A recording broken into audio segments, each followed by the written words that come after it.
नंदा देवी राज जात यात्रा, उत्तराखंड के स्थानों के साथ पूरी जानकारी।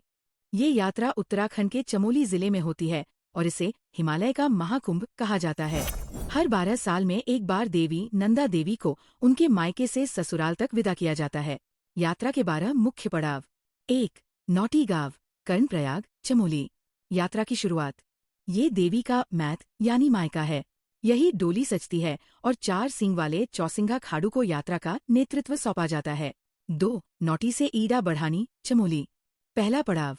छोटे छोटे गांवों से होकर रास्ता जाता है। स्थानीय लोग स्वागत करते हैं। 3. ईडा बढ़ानी से सेम से कोटी से कुलसारी, चमोली। ये सभी गांव चमोली जिले में हैं। घने जंगल और खेतों के बीच से रास्ता। हर गांव में देवी की पूजा होती है। 4. कुलसारी से मुंदोली, चमोली। यहाँ से चढ़ाई शुरू। मुंदोली में बड़ी यज्ञ होता है। इसके बाद जंगल और घना हो जाता है।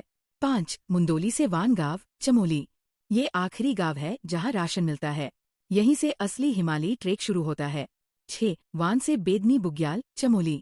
यही वान गांव में नंदा देवी के भाई लाटू देवता का मुख्य और पौराणिक मंदिर स्थित है। ये नंदा देवी राजजात यात्रा का एक अत्यंत महत्वपूर्ण पड़ाव है। इस मंदिर में कोई भी भक्त अंदर प्रवेश नहीं करता है। पुजारी भी आंखों और मुंह पर पट्टी बांधकर ही गर्भगृह में प्रवेश करते हैं और पूजा अर्चना करते हैं। श्रद्धालुओं को मंदिर परिसर से एक निश्चित दूरी, लगभग 50 से 75 फीट, से ही पूजा करने की अनुमति होती है। 3354 मीटर की ऊंचाई पर देवताओं का मैदान। बहुत सुंदर हरा भरा बुग्याल। यहाँ बड़ी पूजा होती है। 7. बेदनी बुग्याल से पातर नचौनिया, चमोली। अब रास्ता पथरीला हो जाता है। पहाड़ पर नाचना। यहाँ लोक नृत्य होते हैं। कहा जाता है कि बहुत समय पहले एक राजा, यशोधवल, अपनी पूरी शान शौकत के साथ देवी की यात्रा में शामिल हुआ।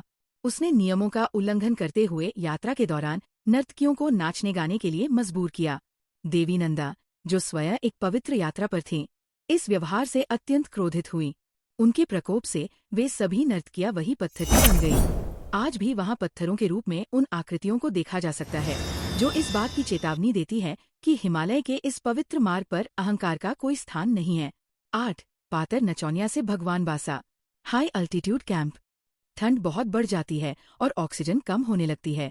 9. भगवान बासा से रूपकुंड, चमोली। 4790 मीटर पर मशहूर अस्थि झील। मान्यता है कि यहाँ प्राचीन हड्डियां हैं। 10. रूपकुंड से शिला समुद्र, बर्फ और पत्थरों वाला इलाका है। एक छोटी सी झील का रास्ता है। 11. शिला समुद्र से जूरा गली पास। यात्रा का सबसे ऊंचा बिंदु है 4820 मीटर। यहीं से कैलाश के दर्शन होते हैं। 12. जूरा गली से होमकुंड, अंतिम पड़ाव है। इसे सुराल माना जाता है। यहीं चौसिंघा खाड़ू को गहनों से सजाकर छोड़ दिया जाता है। ये एशिया की सबसे ऊंचाई पर होने वाली सबसे लंबी 280 किलोमीटर की पैदल यात्रा है। इसमें सम्मिलित होने के लिए रिजर्वेशन करवाना अनिवार्य है।